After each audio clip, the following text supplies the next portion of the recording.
اب مسئلہ ایک یہاں سوال پیدا ہوتا ہے، جیسا کہ فیصل بھائی نے پوچھا ہے کہ میں قربانی کروں یا میری بیوی قربانی کرے۔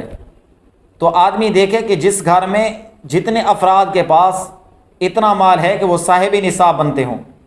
بیوی کے پاس اتنا مال ہے، خاوند کے پاس اتنا مال ہے، والد کے پاس، بیٹے کے پاس اتنا مال ہے، تو اس ہر آدمی پر قربانی واجب ہوگی۔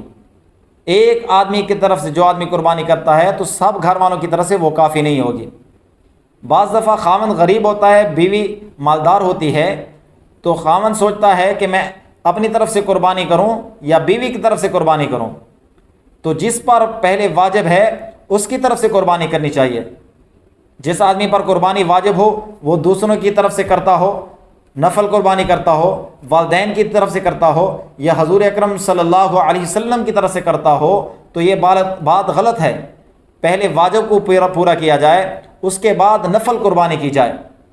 تو اس مسئلے میں احتیاط کریں، یعنی مختصر یہ کہ جس آدمی کے پاس 90,000 کی مالیت موجود ہے، قربانی کے ایام میں اس پر قربانی واجب ہے، اور جو آدمی واجب ہونے کے بعد قربانی نہیں کرتا، حضور اکرم صلی اللہ علیہ وسلم نے فرمایا کہ ایسا شخص ہماری عیدگاہ کی طرف نہ آئے۔ اگر یہ بات نہ ہو، آدمی کے پاس وسعت ہو، بعض گنجائش ہو، تو بعض گنجائش کی صورت میں کوشش کرے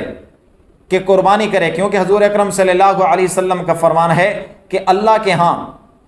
قربانی کے ایام میں جانور کے خون کے بہانے سے زیادہ افضل عمل کوئی اور نہیں ہے، اور جانور کے بالوں کے برابر اس کو نیکیاں ملتی ہیں، تو یہ اتنا افضل عمل ہے۔ ہاں، آدمی کے پاس اس وقت پیسہ موجود نہیں، رقم موجود نہیں، لیکن اس کے پاس ادھار ملنے کی اس کو امید ہے اور وہ دوسرے دن ادا بھی کر سکتا ہے، لیکن آج رقم نہیں، کل ادا کر سکتا ہے، کافی مالدار ہے، تو اگر اس پر واجب نہیں ہوتی تو وہ کوشش کرے کہ قرضہ لے کر بھی قربانی کر سکتا ہے،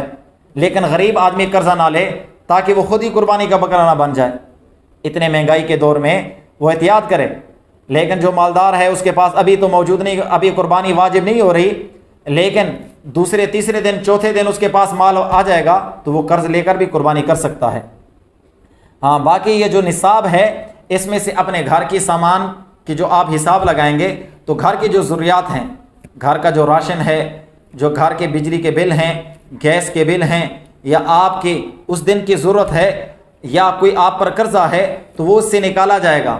یہ سب چیزیں نکال کر اگر آپ کے پاس اتنی رقم یا اتنا مال بچتا ہے کہ جس کی وجہ سے آپ صاحب نصاب بنتے ہیں تو اس آدمی پر قربانی واجب ہوگی۔